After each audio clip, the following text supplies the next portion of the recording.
సునంద రెండవ భాగం. ఒకటవ భాగంలో సునంద అర్థం లేని ఆడంబరాలకి ఆశలకి పోయి తన జీవితాన్ని తను నాశనం చేసుకోవడమే కాకుండా భర్తను అత్తగారిని కూడా వేధిస్తూ ఉంటుంది. కథ కొనసాగుతుంది. రాత్రి 8 గంటలు కావస్తుంది. ఒక్క మందాకిని దేవి తప్ప మిగిలిన పేరెంటాళ్ళంతా రావటం వెళ్ళటం అయిపోయింది. తప్పకుండా వస్తారని చెప్పారే, మరి ఇంకా వాళ్ళింట్లో హడావిడి కాలేదో లేకపోతే మరేదైనా ఆటంకం వచ్చిందో అనుకుంటూ సునంద ఒక్కతి హాల్లో చాప మీద కూర్చునుంది. బాగా ఆలస్యం అయిపోయినట్టుంది కదూ అంటూ మందాకినీదేవి కాలి చెప్పులు గుమ్మం దగ్గర విడిచి నవ్వుతూ లోపలికొచ్చింది. ఆలస్యం ఏమిటి, రండి రండి అంటూనే సునంద లేచి ఆవిడకి ఎదురు వెళ్ళి ఆహ్వానించి తీసుకొచ్చి చాప మీద కూర్చోబెట్టింది. ఉయ్యాలలో పడుకున్న పాపను తీసుకొచ్చి ఆవిడ చేతికిచ్చింది.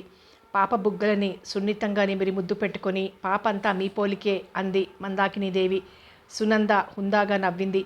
పాప పుట్టకముందు ఆమె భావాలు ఎలా ఉన్నా కానీ పాప పుట్టిన మరుక్షణం నుండి సునందకి దాని మీద ఎనలేని మమకారం, వాత్సల్యం పుట్టుకొచ్చాయి. అందులోనూ ముమ్మూర్తులా తన పోలికని పుణికిపుచ్చుకున్న పాపని చూస్తుంటే ఆమె కదోలాంటి గర్వం. మీరు రావటం కాస్త ఆలస్యం అయ్యేసరికి మీ మహిళా సమాజం హడావిడి తెమల్లేదేమో అనుకున్నాను. అంతా వచ్చి వెళ్ళారా అంది. మా సమాజం ఏమిటి, మన సమాజం అనండి. అంతా వచ్చి వెళ్ళారు. రేపు సాయంకాలం ఓసారి రండి. మీరు మెంబర్ కావటం ఒక్కటే కదా, ఉత్సాహంగా అన్ని కార్యక్రమాల్లోనూ పార్టిసిపేట్ చేయాలి. ఇంకో విషయం ఏమిటంటే సమాజం వర్కింగ్ కమిటీ మెంబర్లలో ఒక ఆవిడ శారదమ్మ గారిని వాళ్ళ ఆయనకి ట్రాన్స్ఫర్ అయ్యి ఇక్కడి నుండి వెళ్ళిపోతున్నారు. మిమ్మల్ని చూడగానే అనిపించింది ఆ శారదమ్మ గారి ప్లేస్లో మిమ్మల్ని ఆప్ట్ చేసుకోవాలని. ఊరికే మెంబర్ని అవుతానులేండి, అంతేగాని వర్కింగ్ కమిటీలో ఉండేటంత అనుభవం నాకేముంది, మొహమాట పడింది సునంద. అలాంటి సాకులేం చెప్పకండి. ఉత్సాహం ఉంటే అనుభవం ఎంతసేపట్లో వస్తుంది. మీరసలు ముందు రండి. రేపు మా అమ్మ ఊరికి వెళ్తానంటోంది. ఆవిడ్ని రైలుకు పంపించి వచ్చేసరికి ఆలస్యం అయిపోతుందేమో. ఎల్లుండి వస్తాను. అవును, ఎల్లుండి అయితే మిగిలిన మెంబర్స్ కూడా వస్తారు. అందరినీ పరిచయం చేసుకుని కాసేపు ఏదైనా ఆడుకుని రావచ్చు అని ఆవిడ అంటుండగానే పార్వతమ్మ, కాంతమ్మ అక్కడికి వచ్చారు. సునంద వాళ్ళిద్దరినీ మందాకినీదేవికి పరిచయం చేసి ఆవిడ్ని గురించి వివరాలన్నీ వాళ్లకు చెప్పింది. మందాకినీదేవి మరి కాసేపు కూర్చొని కుంకుమ తీసుకుని వెళ్తాను, మరొకసారి ఎప్పుడైనా తీరిగ్గా వస్తాను అంటూ తను తెచ్చిన ప్యాకెట్ విప్పి సిల్క్ గౌను పాపకి తొడుగుతుంటే, ఇప్పుడు ఇదంతా ఎందుకండి అంది సునంద లాంఛనంగా. బాగుంది, పసిపిల్లని చూడటానికి ఒట్టి చేతులతో రమ్మంటారా? అసలు మీరు వ్యవధి లేకుండా పిలిచారు. లేకపోతే మన సమాజం కుట్టు టీచరు చేత చక్కటి చమ్కీ ఎంబ్రాయిడరీ ఈ గౌను మీద కుట్టించి తెచ్చేదాన్ని అంది. ఒక గౌను మీద మరో గౌను ఉతుకు కష్టంగా ఉంటుంది. పార్వతమ్మ పాపం తీసుకుంది. సునంద మందాకినీదేవికి బొట్టు పెట్టి తాంబూలం వాయనం ఇచ్చింది. ఆవిడని పంపించి రావటానికి వీధి గుమ్మం దాకా వెళ్ళింది. సరిగ్గా ఆవిడ గుమ్మం దిగబోతుంటే రమణమూర్తి ఇంట్లోకి రాబోతూ ఆవిడ్ని చూసి ఇంకా పేరంటం కాలేదు కాబోలనుకుంటూ ఆవిడికి దారి ఇస్తూ తను పక్కగా నిలబడ్డాడు. అయితే సునంద ఆవిడ్ని వెళ్ళనివ్వలేదు. మా వారు అని మందాకినీదేవికి చెప్పి ఆవిడ్ని కూడా అతనికి పరిచయం చేసింది. బంధువులతోనూ చాలా కాలం నుండి పరిచయం ఉన్న ఇరుగు పొరుగులతోనూ తప్ప ఆడవాళ్లందరితో చనువుగా మాట్లాడగలిగే చొరవలేని రమణమూర్తి ఆవిడకు నమస్కారం పడేసి లోపలికి వెళ్ళబోతుంటే మందాకినీదేవి అతన్ని నిలబెట్టి తన భర్త పేరు, ఆయన ఉద్యోగం, తను పెట్టిన మహిళా సమాజం, అందులో మెంబర్లు, అన్ని విషయాలు గబగబా చెప్పేది. ఆడవాళ్ళకి కూడా కొంత రిక్రియేషన్, కొన్ని వ్యాపకాలు ఉండాలన్న సంగతి చాలామంది గుర్తించరు. మొగాళ్ల సంగతి అలా ఉంచండి. కొంతమంది ఆడవాళ్లకే నచ్చనివి కూపస్థ మండూకల్లా ఇంటి 4 గోడల మధ్య తిరుగుతామంటారు. మీ అదృష్టం, మీ మిసెస్ మరీ అంత పాతకాలపు భావాలు కావు. ఆవిడ రేపొచ్చి మెంబర్ అవటానికి ఒప్పుకున్నారు అంది. రేపు అమ్మ ఊరికి వెళ్తోంది కదా, ఎల్లుండొస్తాను అంది సునంద ఉత్సాహంగా. సరే, ముక్తసరిగా సమాధానం చెప్పి రమణమూర్తి లోపలికి వెళ్ళిపోయాడు. ఆవిడ్ని పంపించి లోపలికి వస్తున్న సునందను చూస్తుంటే రోజు సునంద ఇంత సంతోషంగానూ ఉత్సాహంగానూ ఉంటే ఎంత బాగుంటుంది అనిపించింది అతనికి. ఇంటికి తిరిగి వెళ్తున్న మందాకినీదేవి వాళ్ళిద్దరిది అదేం కాంబినేషనో బాబు. ఆవిడ్ని చూసిన కళ్ళతో అతన్ని చూసిన వాళ్ళకి అయ్యో అనిపించక మానదు. ఆవిడ కూడా అతన్ని నాకు పరిచయం చేసినప్పుడు అదొకలా అయిపోయిందే కానీ అదివరకటి ఉత్సాహం మచ్చుకైనా లేదనిపించింది. సునంద గబగబా జడల్లుకొని సబ్బుతో మొహం రుద్దుకుని హడావిడిగా ముస్తాబవుతుంటే కాంతమ్మ కోడలి కంగారు కనిపెట్టి సాయంకాలం సినిమాకి కానీ వెళ్తారేమో అనుకుంది. అది వరకు ఎప్పుడైనా సినిమాకి వెళ్ళాలంటే రమణమూర్తి ఆఫీస్ నుండి వచ్చి ఓ అరగంట సేపు చెప్పగా అప్పుడు తయారయ్యేది సునంద. అదే ఆదివారం అయితే ఉదయం నుండి అతను ప్రయాణం చేయటం, ఆమె కాసేపు బెట్టు చేసి మరి కాసేపు మురిపించి చివరికి తయారవటం అది తెలిసిన సంగతే. అలాంటిది ఇప్పుడు తనంతట తనే సరదాగా కూనిరాగాలు తీసుకుంటూ అలంకరించుకుంటున్న కోడల్ని చూస్తే ఆవిడకి కాస్త చిత్రం అనిపించింది.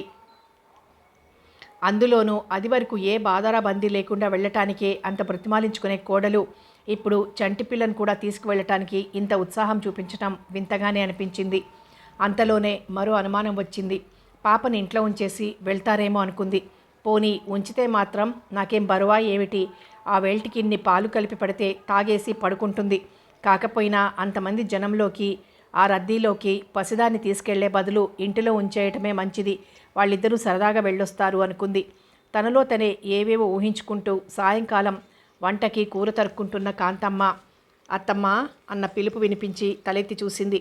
గులాబీ రంగు జార్జెట్ చీర, అదే రంగు ఆర్గండి జాకెట్, నుదుట దోసగింజ ఆకారంలో ఎర్రటి తిలకం, జడలో నిండుగా మధ్యాహ్నం కొనుక్కున్న జాజిపూల మాల. రతీదేవిలా ఉన్న కోడలి మీద నుండి ఒక్క క్షణం దృష్టి మరల్చుకోలేకపోయింది ఆవిడ. 5:30 అయింది, ఇంకా ఆయన రాలేదు. సునంద మెల్లిగా గునుస్తున్నట్లుగా చెప్తుంటే ఆ ఫిర్యాదులో అంతరార్థం ఏమిటో ఆవిడికి చప్పున అర్థం కాలేదు. సినిమా ఇంకా చాలాసేపే ఉందిగా, పర్వాలేదు, ఆ సరికి వాడొస్తాడులే అందావిడ కోడలి వంక అభిమానంగా చూస్తూ. సునంద తొట్టుపడినట్లు వెంటనే సమాధానం చెప్పలేదు. తరువాత మెల్లిగా అంది, సినిమాకు కాదు, నేను మందాకిని దేవి గారింటికి వెళ్దామని. ఆహా, అలాగా, వాళ్ళింట్లో ఏమైనా విశేషమా ఇవాళ? అదే, ఆవిడ ఒక మహిళా సమాజం పెట్టింది. వాళ్ళింట్లోనే అనుకోండి. ప్రతి సోమ, బుధ, శుక్రవారాలు మెంబర్లందరూ కలుసుకుని సరదాగా కబుర్లు చెప్పుకోవటం, కుట్లు, అల్లికలు, వంటలు అవి నేర్చుకోవటం, ఏవో గేమ్స్ ఆడుకోవటం చేస్తుంటారు. ఆవిడ నన్ను కూడా మెంబర్గా చేరమంది. సరేనన్నాను అని సునంద చెప్తుంటే, అబ్బాయిని అడిగావా అంది కాంతమ్మ అమాయకంగా. ఎంతో ప్రసన్నంగా ఉన్న సునంద ముఖం ఎర్రబడిపోయింది. రోషం, పౌరుషం కంఠం దాకా పొంగి వచ్చాయి. ఆడవాళ్ళ క్లబ్లో మెంబర్నవటానికి కూడా ఆయన గారు పర్మిషన్ తీసుకోవాలా? విసురుగా అడిగేయాలన్నంత ఉడుకుమొత్తనం వచ్చింది. కానీ గట్టి ప్రయత్నం మీద తమాయించుకొని చెప్పాను అంది. తను మెంబర్ వదలుచుకున్నట్లు మందాకిని దేవికి మాటిచ్చాకనే రమణమూర్తికి ఆ విషయం చెప్పిన సంగతి సునందికి ఆ సమయంలో గుర్తురాలేదు. యథాలాపంగా తరిగేసిన బెండకాయలో పుచ్చు ఉన్నట్లు అనిపించి తల వంచుకొని ఆ పుచ్చు ముక్కలు ఏరి పారేయటంలో నిమగ్నమై ఉన్న కాంతమ్మ కోడలి మొహం ఎర్రబడటం, ఆమె కనుబొమ్మలు చిట్లించుకోవటం గమనించలేదు. ఆవిడ మామూలు ధోరణిలో మళ్ళీ అంది, పోనీ అంత అర్జెంట్ ఏమీ కాకపోతే మరో నిమిషం చూసి వాడు వచ్చాకనే వెళ్ళకూడదు? 5 గంటలకే వస్తానని చెప్పాను. అప్పుడే 5:30 దాటింది. నేను మెల్లిగా అక్కడికి వెళ్ళేసరికి ఏ పావు తక్కువ 6 అవుతుంది. ఇంత ఆలస్యం చేసి అందరూ ఇళ్ళకి తిరిగి వెళ్ళిపోయే వేళ్ళకి నేను వెళ్ళి మాత్రం ఏం ప్రయోజనం? చిరాకుని వ్యక్తం కానివ్వకుండా చిన్నబుచ్చుకున్నట్లు మాట్లాడుతున్న కోడలి ధోరణికి కాంతమ్మ మనసు కరిగిపోయింది. ఆవిడ తలెత్తి కోడలి వంక చూస్తూ, అయితే వెళ్ళిరామ్మా, అబ్బాయి వస్తే నేను కాఫీ కల్పిస్తాను, వేళ ఉందేమోనని అన్నానంతే అంది. త్వరగానే వచ్చేస్తాలేండి, వీధి తలుపు దగ్గరగా వేసుకుని వెళ్తున్నాను అంటూనే వెనక్కి తిరిగి గబగబా అడుగులు వేసుకుంటూ బయటికి వెళ్ళిపోయింది సునంద. సునంద వెళ్ళిన పావుగంట తర్వాత రమణమూర్తి వచ్చాడు. చేతిలో ఉన్న పూల పొట్లం గదిలో బల్ల మీద పెడుతూ నందు హుషారుగా పిలిచాడు. పెరట్లో నూతి దగ్గర బియ్యం కడుగుతున్న కాంతమ్మ తలుపు చప్పుడు కాగానే తలెత్తి వీధి గుమ్మం కేసి చూసి, ఆ వచ్చింది రమణమూర్తి కావటంతో మళ్ళీ తల వంచుకొని తన పనిలో మునిగిపోయింది. 2 సార్లు పిలిచినా భార్య పలకకపోవటంతో షర్టు గుండీలు విప్పుకుంటూ రమణమూర్తి పెరటివైపు వచ్చాడు. నువ్వు బట్టలు మార్చుకొని కాళ్ళు చేతులు కడుక్కునిరా, కాఫీ కల్పిస్తాను. కడిగిన బియ్యం తీసుకుని వంటింటి వైపు వెళ్తూ అంది కాంతమ్మ. సునంద లేదా? లేదు, అదేదో సమాజానికి వెళ్ళింది. నీతో కూడా చెప్పిందటగా. అయినా నువ్వు వస్తావేమోనని ఇప్పటిదాకా చూసింది అని ఆవిడ అంటుంటే అనుకోకుండా బజార్లో స్నేహితుడు కనిపించి కబుర్లలో పెట్టడంతో ఆలస్యమైపోయింది. పోనీలే, వెళ్ళిందిగా తల్లికి సమాధానం చెప్పి రమణమూర్తి వెనక్కి తిరిగాడు. సునంద ఇవాళ ఆ లేడీస్ క్లబ్కి వెళ్ళి అందులో మెంబర్ని అవుతాను అని చెప్పటం అతనికి గుర్తుంది. అందుకే సునందకి పువ్వులంటే ఇష్టమని, ఇవాళ వీధిలో అమ్మకానికి వస్తాయో రావోనని ఆఫీస్ అయిపోయాక ప్రత్యేకం బజారుకు వెళ్ళి జాజిమాల కొన్నాడు. అక్కడే ఓ స్నేహితుడు కనబడి అవి ఇవి మాట్లాడుతుంటే కాస్త ఆలస్యమైపోయింది. ఆ సంగతి అతనికి తెలుసు. కానీ తను వచ్చేదాకా ఉండి ఆమె వెళ్తే తనకి తృప్తిగా ఉండేది అనుకోకుండా ఉండలేకపోయాడు. ఆఫీస్లో పనిచేసే వాళ్ళల్లా నిమిషాలు సెకండ్లు కూడా లెక్క పెట్టుకోకపోతే ఓ నిమిషం అటు ఇటు అయితే మాత్రం ముంచుకుపోయేదేమిటో అనుకుంటూ కాళ్ళు కడుక్కుని వచ్చాడు. తల్లి ఇచ్చిన కాఫీ తాగి పాప మంచం మీద కూర్చుని ఊ ఆ అంటూ పాప చెప్పే కబుర్లు వింటూ ఆ పిల్లని ఆడించటంలో మునిగిపోయాడు. వంట పనిలో జ్వరబడిపోయింది కాంతమ్మ. దీపాల వేళైంది. కాంతమ్మ దేవుడి మందిరం ముందు దీపం వెలిగించి 3 హరికేన్ లాంతర్లు వెలిగించి వీధి వరండాలో ఒకటి, మనవరాలి మంచం దగ్గర ఒకటి పెట్టి మరోటి వంటగదిలోకి తీసుకువెళ్ళిపోయింది. ఎంతసేపట్లో వస్తానంది సునంద అడిగాడు రమణమూర్తి. ఏమో నేను అడగలేదురా, చీకటి పడకుండానే వచ్చేస్తుందనుకున్నాను వంటగదిలోంచి సమాధానం చెప్పిందావిడ. మరో అరగంట గడిచింది. కాంతమ్మ వంటైపోయింది. ఆవిడ వచ్చి పాప మంచం దగ్గర కూర్చుంది. ఓసారి చేతి వాచి వంక, మరోసారి బయట చీకట్ల వంక చూసి ఒక్కతే వెళ్ళిందా, మన వీధి వాళ్ళు ఎవరైనా వెళ్ళారా అన్నాడు. వాళ్ళ సుశీల కూడా వెళ్తుందనుకున్నాను, కానీ ఏమిటో ఆ మాట అడగాలని అప్పుడు తోచలేదు. కోడలు అలా వెళ్ళిన కాసేపటికి సుశీల మన ఇంటికి వచ్చింది. తెల్లబోయాను నేను. సునంద ఇలా వెళ్ళిందని చెప్పి నువ్వు వెళ్ళలేదేమని అడిగాను.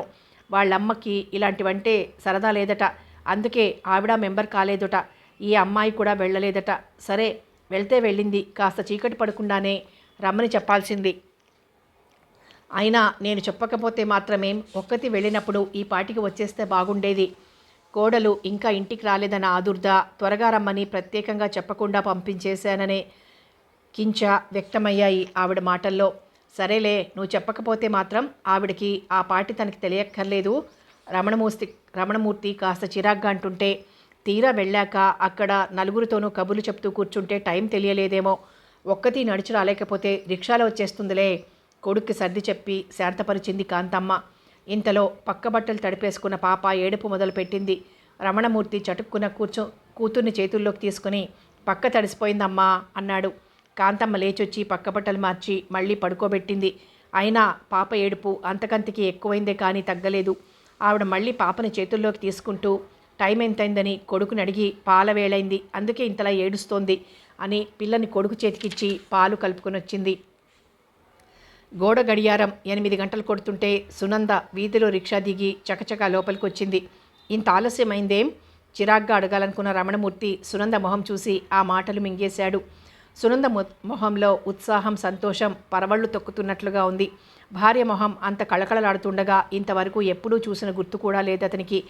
మాట్లాడటానికి మనిషన్నవాడే కనిపించకుండా అందరికీ దూరంగా ఏ అరణ్యంలోనో అజ్ఞాతవాసం చేయవలసి వచ్చిన వ్యక్తికి హఠాత్తుగా 10 మంది ఆప్తులు, స్నేహితులు కనిపించి వాళ్ళందరితోనూ కాసేపు సరదాగా, సంతోషంగా తనివి తీర కబుర్లు చెప్పుకునే అవకాశం వస్తే, ఆ సన్నివేశం ముగిసిపోయిన తర్వాత కూడా ఆ వ్యక్తి మొహంలో ఆ సంతృప్తి, సంతోషపు ఛాయలు ముద్ర వేసుకున్నట్లు ఆమె కళ్ళు, మొహం చిరుహాసంతో మెరిసిపోతున్నాయి.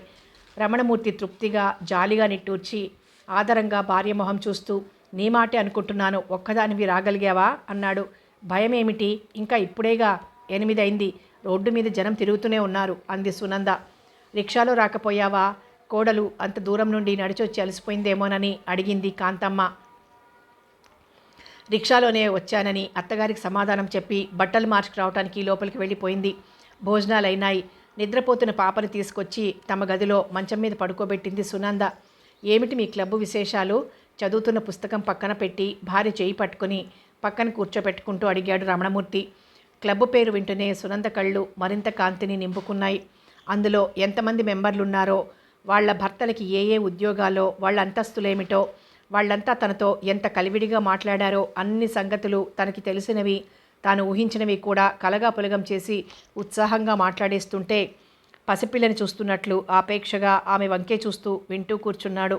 అంతా విన్నాక ఇంకా ఏమైనా అడుగుతారేమో అని ఆశగా ఎదురు చూసింది సునంద. కానీ క్లబ్లో కార్యకలాపాలు, సరదాలు అన్నీ తెలుసుకున్నాక కూడా అతనేమీ అడగకపోవటం చూసి తనే అంది మళ్ళీ, నేను హిందీ క్లాసు, కుట్టు క్లాసులో చేరతానని పేరిచ్చొచ్చాను. డ్యాన్స్ క్లాస్లో చేరి ఉంటే ఇంకా బాగుండేది నవ్వుతూ అన్నాడు. పోండి, మీకంతా వేళకోళంగానే ఉంటుంది సునంద గునుస్తూ అంటే అతనికెంతో ముచ్చట వేసింది. నేనసలు ఊరికే మెంబర్ అవుదామని, కాసేపు ఏవో ఇండోర్ గేమ్స్ ఆడుకుందామని వెళ్ళాను. అక్కడ క్లాసులు నడుస్తున్న పద్ధతి, వాళ్ళ ఉత్సాహం చూస్తుంటే నాకు అక్కడి నుంచి వదిలి రాబుద్ది కాలేదు. ఊరికే కాసేపు కూర్చుని రాకుండా ఏదైనా నేర్చుకోవాలనిపించింది. మిమ్మల్ని అడగకుండానే పేరిచ్చేశాను, మీకేం కోపం రాలేదు కదూ అంది చిన్నపిల్లల. వచ్చింది అన్నాడు నవ్వుతూ గబుక్కున. ఆమె భుజం మీద చెయ్యి వేసి దగ్గరికి తీసుకుంటూ. సునంద అతని చెయ్యి విడిపించుకుంటూ, వీలైతే రేపు వెళ్ళి డబ్బు ఇచ్చేసేయొచ్చు. రేపు డ్యాన్స్ క్లాసు, సంగీతం క్లాసు ఉంటాయి. లేకపోతే సోమవారం మా క్లాస్కి వెళ్ళేటప్పుడు 6 రూపాయలు ఇచ్చేయాలి అంది. నెలకి 6 రూపాయలు అంటే ఈ రోజుల్లో ఏ ఖర్చుకైనా వస్తుంది. నువ్వు బిఏ పాస్ అయి చేస్తున్నదేమిటి? ఇంకా హిందీ పరీక్ష పాస్ అయి చేయబోయేదేమిటి? మనకి కుట్లు అల్లికలు కానీ ఖర్చు లేకుండా ఇరుగు పొరుగు దగ్గర నేర్చుకోవచ్చు అనాలనిపించింది రమణమూర్తికి. కానీ ఇంత చిన్న విషయానికి కూడా తన అయిష్టతని వ్యక్తం చేస్తూ అభ్యంతరం చెప్పటం అతనికే చిన్నతనం అనిపించింది. సరే, కొన్నాళ్ళు నేర్చుకొని ఆ పరీక్ష ఏదో అయిపోయాక తనే మానేస్తుందనుకుని ఊరుకున్నాడు. మాట్లాడరేం, మీకు ఇదంతా అనవసర ఖర్చుగా తోస్తుంది కదూ? చిన్నబుచ్చుకున్నట్లు అడిగింది.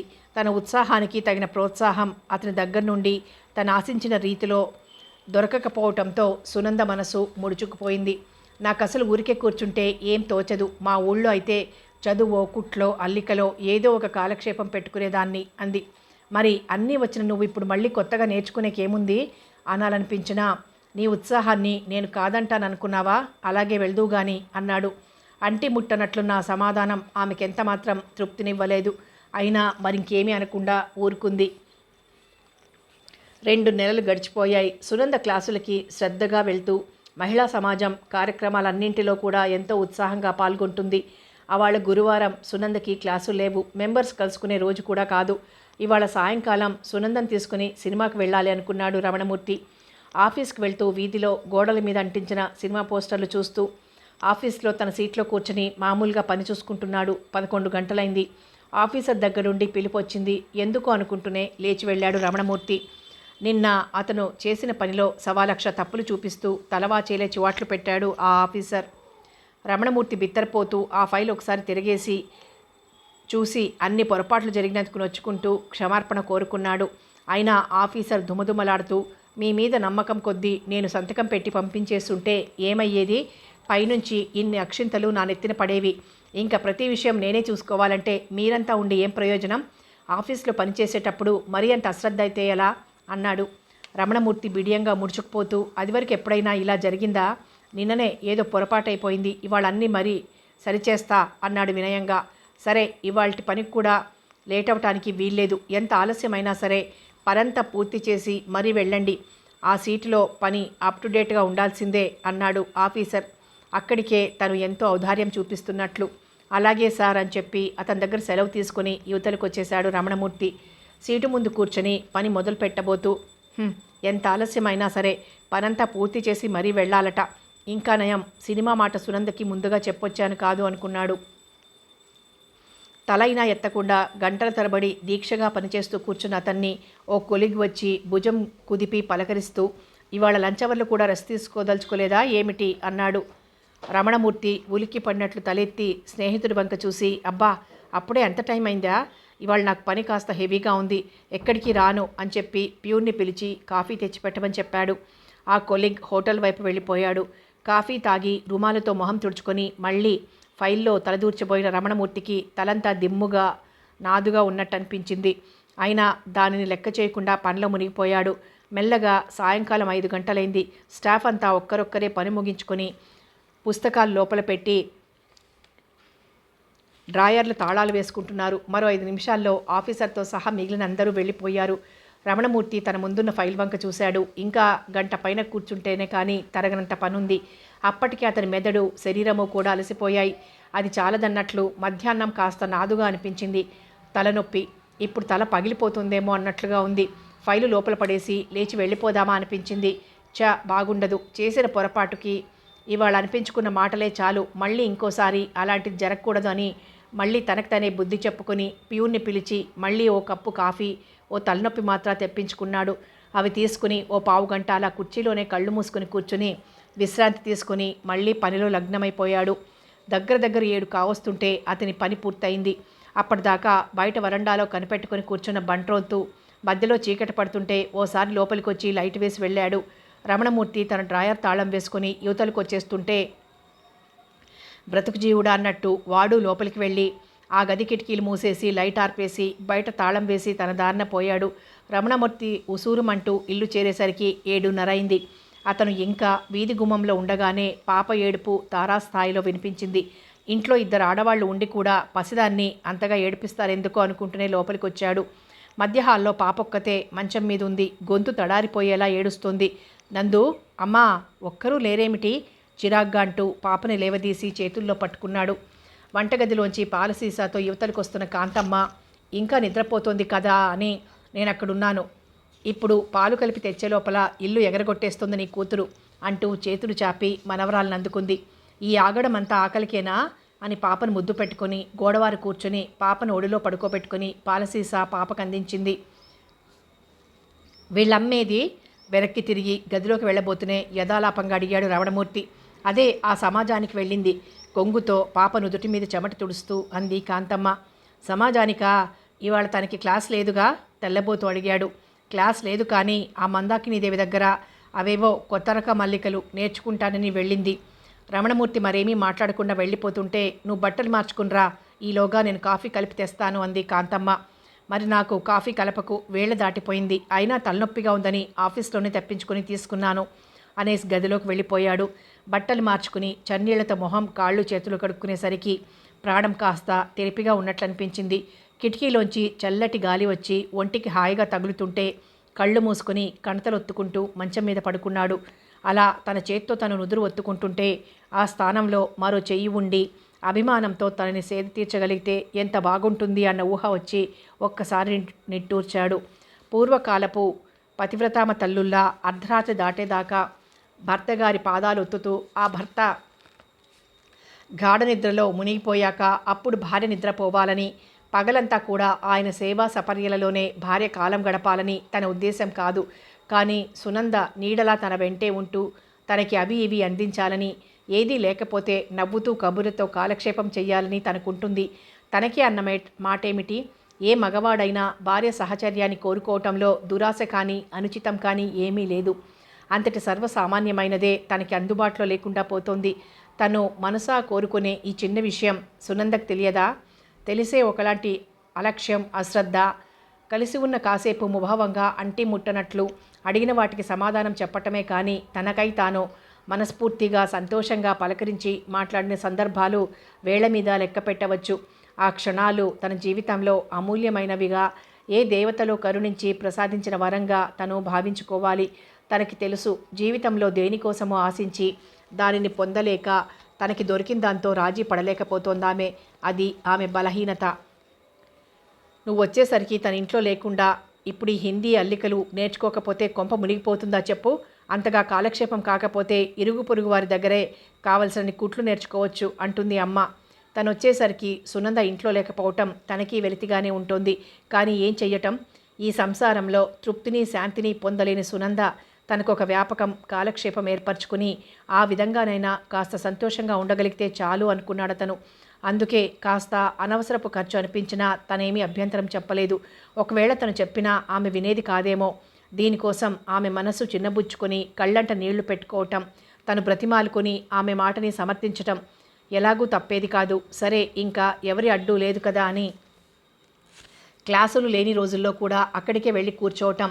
విపరీతమైన తలనొప్పితో అదొకలాంటి చిరాకుతో ఆలోచిస్తున్న అతనికి 4-5 రోజుల క్రిందట ఆఫీస్లో జరిగిన సంభాషణ చటుక్కున గుర్తుకొచ్చి అతని మనస్సంతా చేదు రుచి చూసినట్లయిపోయింది. తన కొలీగ్ ప్రసాద్ ఆ మందాకినీదేవి భర్త అనంతరామయ్య గారిని గురించి చెప్పటం మొదలుపెట్టాడు. అవాళ తీరిక సమయంలో, మా బంధువే అతను, మంచి పొజిషన్లోనే ఉన్నాడు, అయితేనేం మనిషిలో శృంగారం ఒక పాలు ఎక్కువగా ఉండటంతో మధ్య మధ్య చిక్కుల్లో ఇరుక్కుంటాడు అని మొదలుపెట్టి, అది వరకు కాకినాడ బ్రాంచ్ మేనేజర్గా ఉండేవాడు. అక్కడ అతని స్టెనోగా ఓ బంగారపు బొమ్మలాంటి అమ్మాయి ఉండేది. వయస్సులో తనకన్నా బాగా పెద్దవాడు కదా అనేమో కాస్త కలివిడిగా మాట్లాడుతుండేదట. ఆ అమ్మాయి కాస్త అమాయకంగా ఆ పిల్ల ఆఫీస్లో చేరిన మొదటి రోజే మతిపోగొట్టుకున్న ఆ మహానుభావుడు తన వయస్సు, హోదా అన్నీ మర్చిపోయి ఆ అమ్మాయితో ప్రేమ పాఠాలు వల్లించడం మొదలుపెట్టాడట. దాంతో ఆ పిల్ల బెదిరిపోయి ఉద్యోగానికి రాజీనామా చేయబోయింది. అయితే ఆ పిల్ల మేనమామకి ఆ కంపెనీ డైరెక్టర్కి బాగా స్నేహం ఉండటం వల్ల అతను అన్ని సంగతులు తెలుసుకుని ఈ పెద్ద మనిషికి వార్నింగ్ ఇచ్చి ఉన్న పళంగా ఈ ఊరు ట్రాన్స్ఫర్ చేసి పారేశాడు అని ముగించాడతను.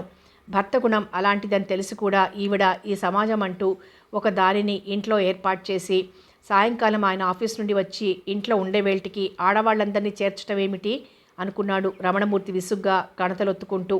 ఒకసారి సునంద చెప్పిన మాటలు గుర్తుకొచ్చాయి. వాళ్ళ ఇంట్లో ఉండేది 2 మనుషులు, 10 మందికి సరిపడేంత పెద్ద ఇల్లు. ఉత్తర భాగం వైపున 2 గదులు ఈ సమాజానికే కేటాయించేసిందావిడ. ఒక గదిలో సంగీతం, డ్యాన్సు, హిందీ, కుట్టు క్లాసులు. ఆ గదిలోనే ఒక మూల ఒక కుట్టు మిషన్ ఉంది. అది ఆదివారం తప్ప మిగతా 6 రోజుల్లోనూ 3 రోజులు 2 క్లాసులు, 3 రోజులు 2 క్లాసులు జరుగుతాయి. ఎవరికి ఎలాంటి ఇబ్బంది లేకుండా.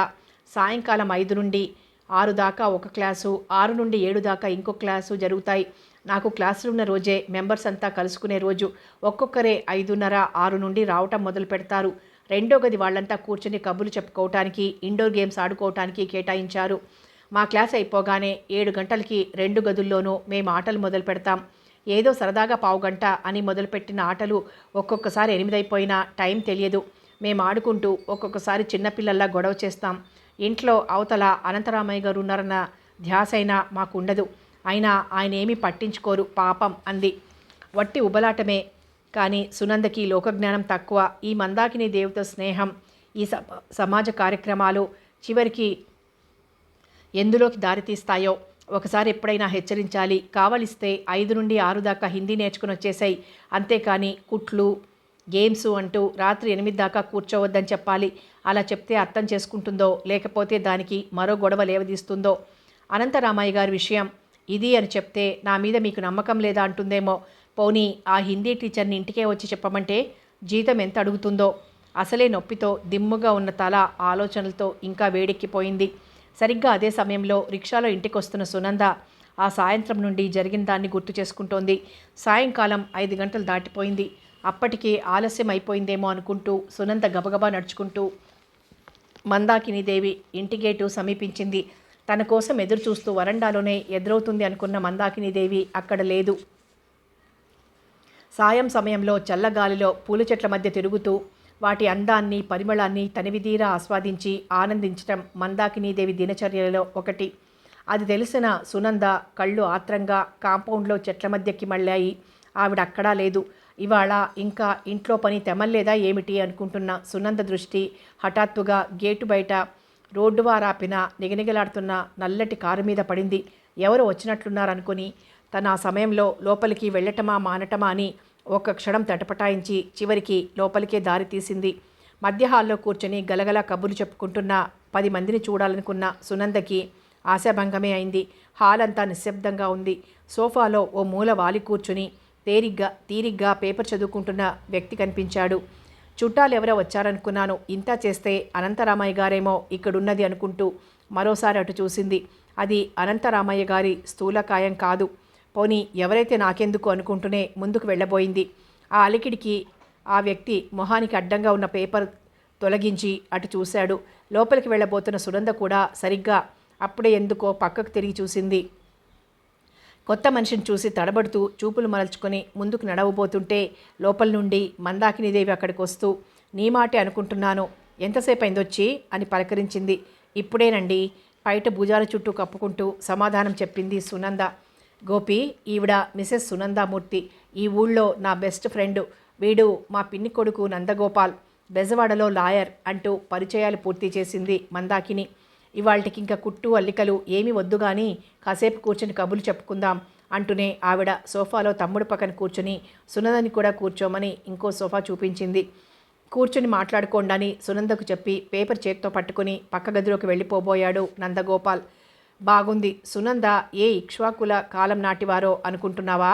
తను సోషల్గా నలుగురితో మాట్లాడగలదు.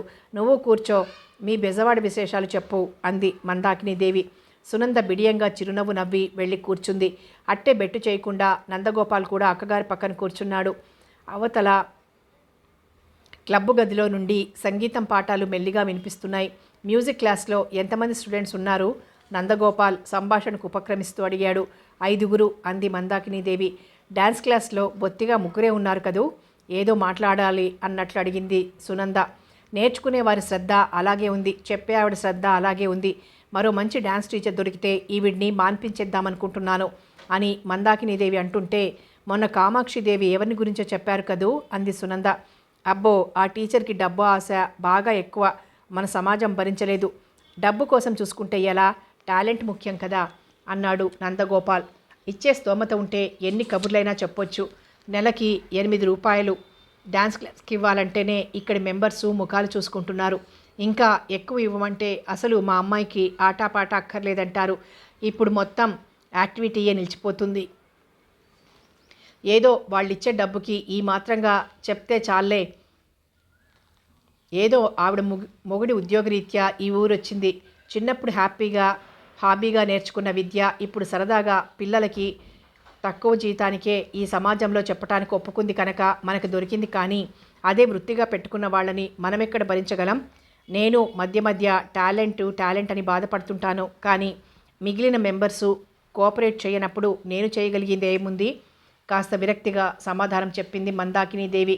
నీలాంటి వాళ్లే అలా నీరసంగా మాట్లాడితే ఎలా? ఇదిగో ఇలాంటి స్నేహితురాళ్ళని తీసుకుని మెంబర్షిప్ డ్రైవ్కి బయలుదేరాలి. వీలైనంత మందిని మెంబర్స్గా చేర్చి సమాజం రాబడి వృద్ధయ్యేలా చూడాలి అని ఏమంటారు అన్నట్లు ఆమె వంక చూశాడు నందగోపాల్. మా శక్తి వంచన లేకుండా చేస్తున్నాం. మొన్న 10 రోజులు అదే పనిగా ఇంటింటికి వెళ్తే 30 మందిని చేర్చటం గగనమైపోయింది. ఇప్పుడు మొత్తం 50 మంది ఉన్నారు అంది మందాకినీ దేవి. అయితే మరో పని చేయండి, పెద్ద పెద్ద వాళ్ళని పట్టుకొని డొనేషన్లు కలెక్ట్ చేయండి. సరేలే, ఆ డబ్బుతో నేను నగ కొనుక్కున్నాననో పట్టుచీర కొనుక్కున్నాననో అపనింద కూడా వేస్తారు. ఎందుకు వచ్చిన గొడవ? ఏదో ఈ మాత్రంగా సాగితే చాలు. వర్కింగ్ కమిటీ ఒకటి ఎన్నిక చేసి అందరికీ తలా కాస్త బాధ్యత అప్పగించినా ఒక్కళ్ళు కూడా శ్రద్ధ తీసుకుని చేయడం లేదు. ఇదేదో నా ఇంటి పని అన్నట్లు నానెత్తినే వేసేస్తున్నారు. ఇదిగో ఈ మధ్యే ఈవిడ మెంబర్ అయ్యాక వర్కింగ్ కమిటీలో కూడా కోఆప్ట్ చేసుకున్నాం. మా క్లబ్ మొత్తానికి ఈవిడొక్కతే శ్రద్ధగా ఉత్సాహంగా పనిచేస్తారని చెప్పటంలో అతిశయోక్తి ఏమీ లేదు. ఈ 2 నెలల్లో 30 మంది కొత్త మెంబర్లని చేర్చిన ఘనత ఈవిడికే దక్కుతుంది. మందాకినీదేవి అంటుంటే అతను అభినందనపూర్వకంగా సునంద వంక చూశాడు. ఆమె బిడియంగా కళ్ళు వాల్చుకుంది. మూర్తిగారు ఏం పనిచేస్తారు? ఎవరిని ఉద్దేశించి అడుగుతున్నాడో తెలియకుండా అడిగాడు నందగోపాల్. రమణమూర్తి గారా, క్లర్కు అంది మందాకినీదేవి. ఆ ప్రసంగం మరీ పెంచడం ఇష్టం లేనట్లు సునంద ఆవిడ వంక చూస్తూ, డొనేషన్స్ కలెక్ట్ చేయమని సలహా ఇచ్చారు మీ తమ్ముడు, మరి బోని ఆయన్నే చేయమనకపోయారా అంది. ఇచ్చాడండి, ఒక మంచి తంబూరా తీసుకొచ్చి ఇచ్చాడు, చూపిస్తాను అందావిడ గర్వంగా అతని వంక చూస్తూ. మా మెంబర్స్ అందరి తరపున నేను కృతజ్ఞతలు చెప్తున్నా అంటూ సునంద మెప్పుదలగా అతని వంక చూస్తుంటే అతను చిన్నగా నవ్వాడు. ఆ తరువాత మరి కాసేపు ఆ కబురు ఈ కబురు చెప్పుకున్నాక ఇంటికి బయలుదేరింది సునంద. రిక్షాలో కూర్చున్న ఆమె కళ్ళకి మాటిమాటికి నందగోపాల్ రూపమే ప్రత్యక్షం కాసాగింది. ఎంతటి అందం! అసలు మగవాళ్లల్లో ఇంతటి చక్కని వాళ్ళుంటారని ఇతన్ని చూసేదాకా తనకి తెలియనే లేదు. కన్నెపిల్లగా తను కన్న కలలలోని రాజకుమారుడు కూడా ఇంత అందగాడు కాదేమో. ఆమె ఒక్కసారి దీర్ఘంగా నిట్టూర్చింది.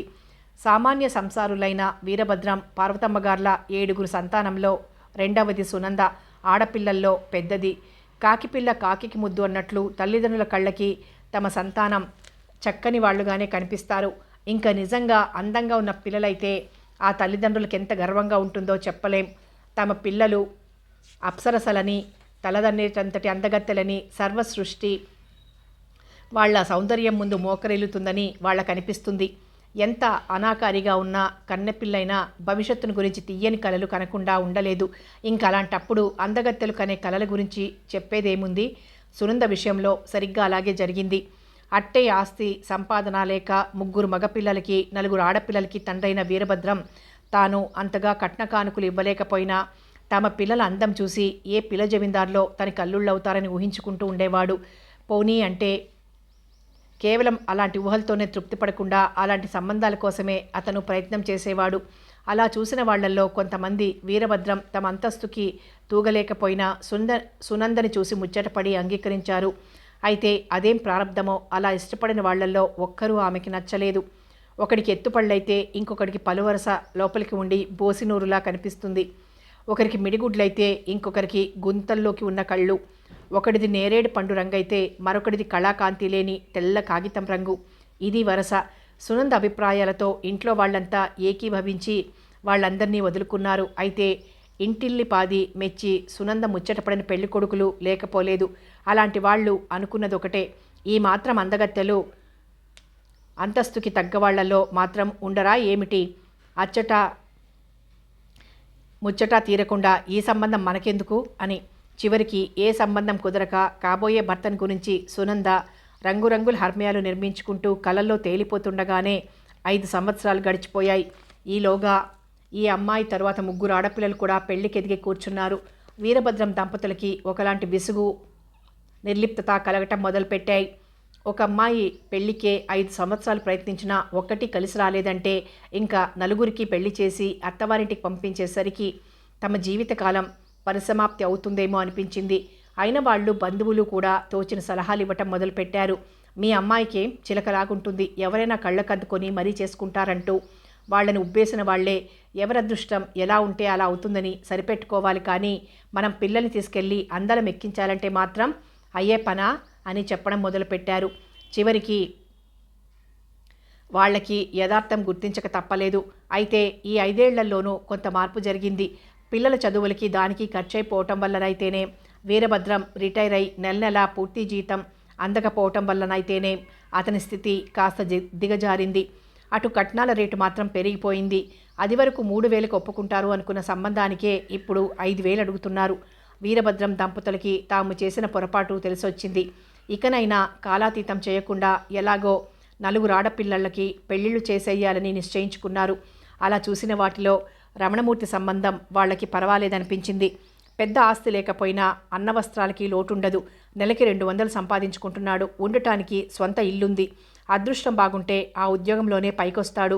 చక్కనివాడు కాకపోయినా బుద్ధిమంతుడని తల్లి తండ్రి అనుకుంటుంటే నాకిష్టం లేదు అని అదివరకులా స్పష్టంగా చెప్పుకోగలిగే ధైర్యం ఇప్పుడు సునందలో లేకపోయింది.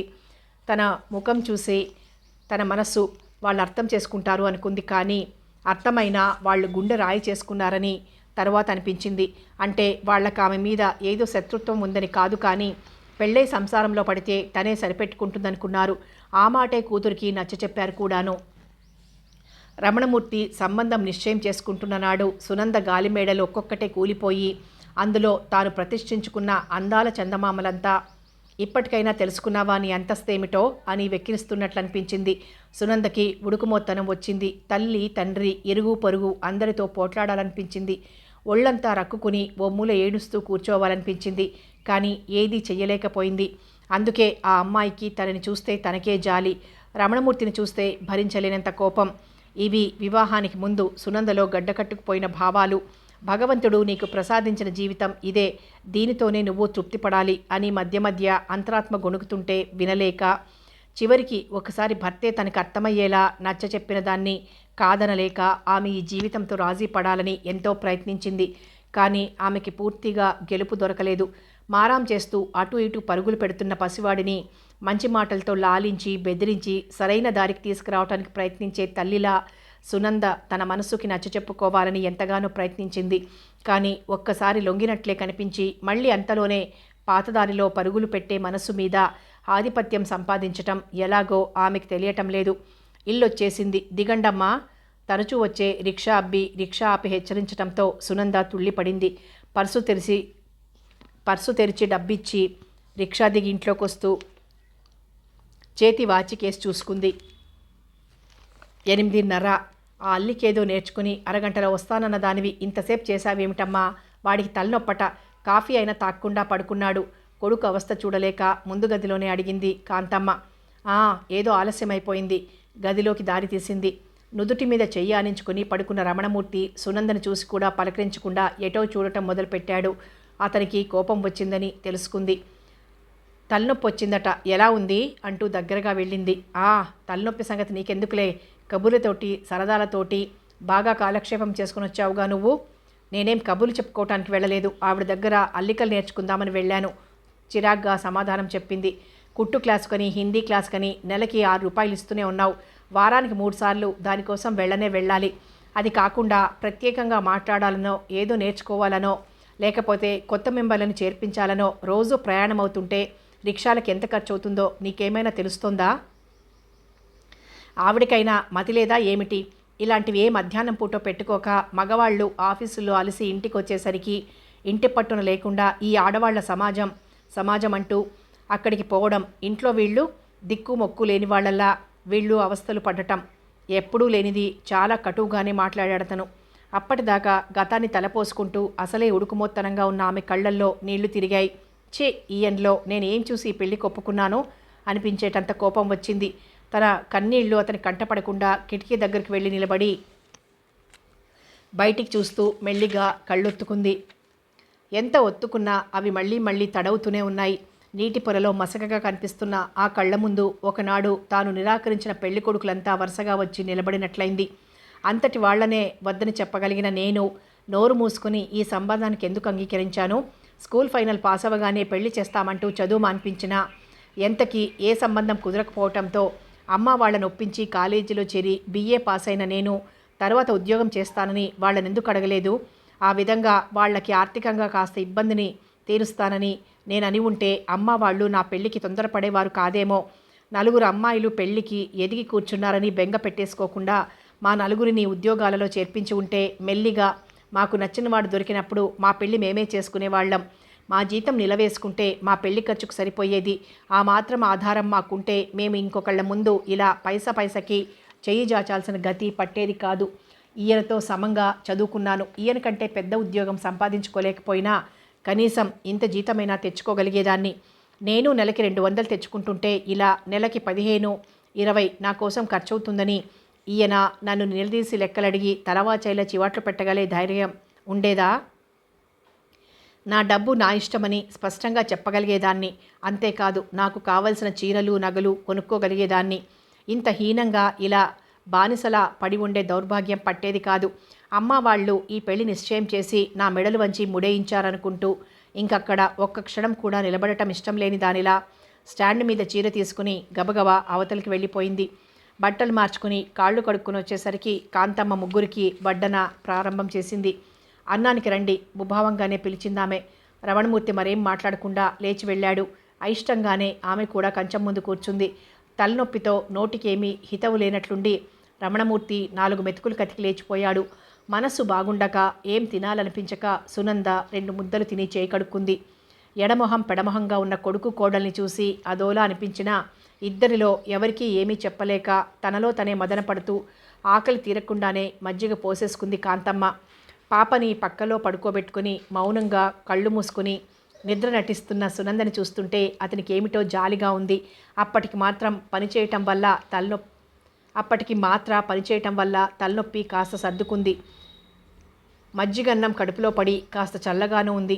అనదలుచుకున్న 2 మాటలు అనేసేయటం వల్ల మనసులోని అక్కసు తీరిపోయింది. ఆమె కిటికీ దగ్గర నిలబడి కళ్ళొత్తుకోవటం చూసిన దగ్గర నుండి అదొకలా మెత్తబడిపోయిన మనస్సులో క్రమంగా పశ్చాత్తాపం కలగసాగింది. సునంద ఉత్సాహం సరదా తనకి తెలియంది కాదు. ఏదో నేర్చుకోవాలని వెళ్ళిందేమో. అదైనా ఇంటి దగ్గర అమ్మ ఉంది. సంసార బాధ్యత పూర్తిగా తన మీద పడలేదు కనుక కాస్త స్వేచ్ఛగా తిరగలుగుతోంది. మనం కాస్త వెనక ముందు చూసి ఖర్చు చేస్తుండాలి. తీరి కూర్చుని రిక్షాలకి పోసేందుకు ఆ డబ్బు మరో అవసరమైన ఖర్చుకి ఆదా చేసుకుంటే బాగుంటుందని మెల్లిగా చెప్తే తీరిపోయేదానికి నేనే ఆవేశపడ్డాననుకుంటూ లేచి వెళ్ళి ఆమె పక్కన కూర్చున్నాడు. సారీ నందు, వెదవ తలనొప్పితో ఏమిటో ఒళ్ళు తెలియని చిరాకొచ్చింది. ఆమె అనలేదు, అనలేదు. కుట్టు క్లాసుకి ఎలాగో వెళ్తున్నావు కదా, మళ్ళీ ఈవిడ దగ్గర విడిగా నేర్చుకోవటం ఏమిటి? క్లాసు లేని నాడైనా ఇంట్లో ఉండకుండా అనిపించింది. ఆవిడికి తెలిసిన వాళ్ళ ఇంట్లో ఓ కొత్త డిజైన్ తెచ్చింది. మళ్ళీ వాళ్ళెవరో ఊరికి వెళ్ళిపోతారట. అది ఇచ్చేసెయ్యాలని ఈలోగా నేర్చుకుందామని వెళ్ళానే కానీ విసురుగా సమాధానం చెప్పింది. అదంతా నాకేం తెలుస్తుంది? పోనీ అంటే నువ్వు ముందుగా అయినా చెప్పలేదు. చీకటి పడిందాకా కూర్చొని ఆఫీస్లో చచ్చేటంత పనిచేసి తల పగిలిపోతూ ఇంటికొచ్చేసరికి నువ్వు కనిపించలేదు. తనంత హడావిడి పడుతూ వెళ్ళిందే గాని మందాకినీదేవి నందగోపాల్ వాళ్లతో కబుర్లు పెట్టుకుని కూర్చుని ఆ అల్లిక మాటే పట్టించుకోలేదు. అతనితో పరిచయం అంతసేపు సరదాగా కబుర్లు చెప్పుకున్న సంతోషం ముందు ఆ డిజైన్ ఏదో నేర్చుకోలేకపోయానే అనే కించ కూడా తనకి కలగలేదు. అసలు ఆ విషయం కూడా గుర్తురానట్లు ఆ ప్రసంగమే తీసుకురాకుండానే వచ్చేసింది తను అనుకుంది. అతని పరిచయం తనలో రేకెత్తించిన ఆలోచనలు, అనుభూతి మళ్ళీ ఒక్కసారి సునంద మనస్సునంతటినీ కుదిపి వదిలినట్లయింది. పాపకి మెలకువ రాకుండా మెల్లిగా లేచి కూర్చుంటూ నాకు ఉద్యోగం చెయ్యాలనుంది, ఎక్కడైనా ఒకటి చూసి పెట్టండి అంది. చెంప అదిరిపోయేలా చాచిపెట్టి ఒక్క చెంపదెబ్బ పెట్టినట్లయింది అతనికి. చర్రున కోపం వచ్చింది ఒక్క క్షణం. కానీ అంతలోనే ఆమె అలా అడగటానికి గల కారణం ఊహించుకుంటూ, నువ్వు అనవసరంగా ఖర్చు చేస్తున్నావని అన్నానని కోపం వచ్చింది కదూ నీకు? ఉన్నమాటే అన్నారు, దానికి నాకు కోపం ఎందుకు? ఎవరికి ఇబ్బంది లేకుండా నా ఖర్చులకైనా సంపాదించుకోగలిగితే బాగుంటుంది. ఏదో కాస్త చదువుకున్నాను కనుక ఆ మాట అనగలుగుతున్నాను. లేకపోతే మీరు ఎన్నన్నా. ఆమె గొంతు జీరబోయింది. అతని మనస్సు చివుక్కుమంది. ఆమె చెయ్యి తన చేతిలోకి తీసుకొని మృదువుగా నొక్కుతూ అన్నాడు, నేను నిన్ను చాలా మాటలని బాధ పెడుతున్నాను కదూ. ఇప్పుడు ఇదంతా ఎందుకు గాని నాకు ఉద్యోగం చూసి పెట్టండి పట్టుదలగా అంది. ఉద్యోగాలంత తేలిగ్గా దొరుకుతాయనుకుంటున్నావా? ఎన్నాళ్ళు ఎన్ని విధాల ప్రయత్నం చేస్తే నాకు ఈ చిన్న ఉద్యోగం వచ్చిందో తెలుసా? జీతం తక్కువైనా స్వంత ఇల్లు వాకిలి ఉన్న ఊళ్ళో దొరికింది కనుక ఈ మాత్రంగానైనా గడిచిపోతోంది. గొంతులో ఎలాంటి వెక్కిరింత చిరాకు లేకుండా సహజంగానే అన్నాడు. ఆమె ఏం మాట్లాడలేదు. నీకు ఉద్యోగం దొరకటం కష్టమే అనుకో, అదలా ఉంచు. మొదటి నుండి మన కుటుంబాల్లో ఘోష అనేది లేకపోయినా ఆడవాళ్ళు సంసారం చక్కదిద్దుకుంటూ ఇంటి పట్టునే ఉండటం రివాజుగా వస్తోంది. ఇవాళ నువ్వు ఉద్యోగం చేస్తానంటే అమ్మ ఎంత బాధపడుతుందో ఆలోచించావా? ఇది మరీ బాగుంది. ఈ ఊళ్ళో అయితే అదో వింతేమో కానీ మా రాజమండ్రిలో నాకు తెలిసిన వాళ్లే చాలామంది ఆడవాళ్ళు ఉద్యోగాలు చేస్తున్నారు. రోజులు మారాయి. ఆడపిల్లలు చదువుకుంటున్నట్లే ఉద్యోగాలు చేస్తున్నారు. ఇందులో మన కుటుంబాల పరువు పోయే ప్రసక్తి, మీ అమ్మగారు బాధపడే ప్రసక్తి ఎందుకు రావాలో నాకేం అర్థం కావటం లేదు. సరే, ఆ 2 విషయాలు నేను మాట వరుసకి అన్నాననుకో, నిజం చెప్పాలంటే నాకే ఇష్టం లేదు. ఎందుకని చిరాగ్గానే అడిగింది. ఇంతవరకు గుట్టుగా కాలక్షేపం చేసుకుంటూ వస్తున్న సంసారం మనది. ఇంట్లో ఏం తింటున్నామో ఎలా ఉంటున్నామో మరొకరికి తెలియకుండా మర్యాదగా బ్రతుకుతున్నాం. రేపు నువ్వు ఉద్యోగం చేయటం మొదలు పెడితే మన దారిద్ర్యాన్ని మనమే నలుగురికి దండోరా వేసి చాటించుకున్నట్లవుతుంది. అతనింత సహజంగా చెప్దామనుకున్నా ఒకలాంటి ఆవేశపు అలా అతని గొంతులో తొంగి చూసింది. ఈయన ఏ శతాబ్దానికి చెందిన మనిషి అన్నట్లు చూసిందామె. అవును నందు, నువ్వు సంపాదించటం మొదలు పెడితే భార్యని పోషించటం కూడా చేత కానీ అప్రయోజకుడిగా నలుగురు నన్ను చూసి నవ్వుకుంటారు. నాకు చిన్నతనంగా ఉంటుంది. అదంతా మీ భ్రమ, అంతకన్నా మరేం కాదు. కావచ్చు, ఒకలాంటి అనుమానంతోనో పిచ్చి భ్రమతోనో నలుగురి ముందు చిన్నబుచ్చుకోవాల్సిన స్థితిలో నేనుండటం నీకు మాత్రం సంతోషంగా ఉంటుందా? ఈ ఇంటికి యజమానిగా, ప్రయోజకుడైన మగవాడిగా ఈ సంసారం బాధ్యత నేనే నిర్వహిస్తున్నాను అనే తృప్తి నాకు మిగలని నాకింకో ఉపాయం తోచింది. అలా చేస్తే మనం డబ్బు ఇంకాస్త ధారాళంగా ఖర్చు పెట్టుకోవచ్చు అని ఒక్క క్షణం ఆగాడు. ఏమిటది? ఆశగా అడిగింది. ఇవాళలాగా ఏ అవాంతరమో వస్తే తప్ప సాధారణంగా 5 గంటలకు నేను ఆఫీస్ నుండి వచ్చేస్తాను. ఇంకప్పుడు కాఫీ తాగి గోళ్లు గిల్లుకుంటూ కూర్చోవటం తప్ప మరో పని ఉండదు నాకు. అందుచేత ఆ సమయంలో 1-2 ట్యూషన్లు టేకప్ చేస్తే స్కూల్ ఫైనల్ వాళ్ళకి నలుగురికి చెప్తే నెలకి 40-50 వస్తాయి. అది నీ పాకెట్ మనీగా ఇచ్చేస్తాను. అతని ఉత్సాహం చూసి ముఖం చిట్లించుకుంది సునంద. ఇంతా చేస్తే ఇదా ఆ ఉపాయం? మా వారు గుమాస్తా పనిచేస్తున్నాడు అని చెప్పటానికే సిగ్గుపడి చేస్తుంటే ఇంకా ఈయన పిల్లలకి ప్రైవేట్లు కూడా చెప్తానంటారేం? కర్మం చాలక మహిళా సమాజం మెంబర్ల ఇళ్లలోని వాళ్ళ పిల్లలకే ఈయన ట్యూషన్లు చెప్పడం ప్రారంభించారంటే తను జన్మలో వాళ్ళ ముఖం చూడగలదా? అలాంటి అవమానం భరించే కంటే ఊరిపోసుకుని చావటం మేలు. ఇంకా నయం, ఇదేదో ముందుగా నా చెవిన వేశారు. ఏమిటి ఆలోచిస్తున్నావు? గడ్డం పట్టి ఆమె ముఖం పైకెత్తుతూ అన్నాడు. ఆలోచించడానికి ఏం లేదు. మీకు పుణ్యం ఉంటుంది కానీ మీరు ఆ పని మాత్రం చెయ్యకండి. ఏం? నాకు ఇష్టం లేదు. ఎందుకని? నేను ఉద్యోగం చేయటం మీకెందుకు ఇష్టం లేదో ఇది అందుకే. అంటే మరింకేమీ అడగండి. నాకు డబ్బు వద్దు, ఏమీ వద్దు. ఉన్న దాంట్లోనే సర్దుకుందాం. ఆమె అంతర్యాన్ని అర్థం చేసుకోవటానికి అన్నట్లు లోతుగా ఆమె కళ్ళల్లోకి చూస్తుంటే చిన్నగా నవ్వుతూ అంది. ఇంతకీ ఇవాళ మీకు ఈ తలనొప్పి రావటం వల్ల ఇంత గొడవైంది. ఇప్పుడు ఎలాగుంది? పరధ్యానంగా ఉన్న అతను వెంటనే జవాబు చెప్పలేదు. త్వరగా వద్దాం అనుకుంటూనే వెళ్ళాను. అయినా ఉదయం హాయిగా అన్నం తిని వెళ్ళిన మనిషి సాయంకాలం తలనొప్పితో మూలుగుతూ వస్తారని నేనెలా ఊహించుకోగలను? చెప్పండి. ఆలస్యం అయిపోయిందని రిక్షాలో వచ్చాను కానీ లేకపోతే సాధారణంగా నడిచి వెళ్ళి నడిచే వస్తుంటాను. ఇంకదంతా మర్చిపోదాం. నేను తొందరపడ్డాను, నువ్వు ఆవేశపడ్డావు. రెండింటికి చెల్లైపోయింది అన్నాడు రమణమూర్తి మరింక సంభాషణ పెంచకుండా. కథ కొనసాగుతుంది.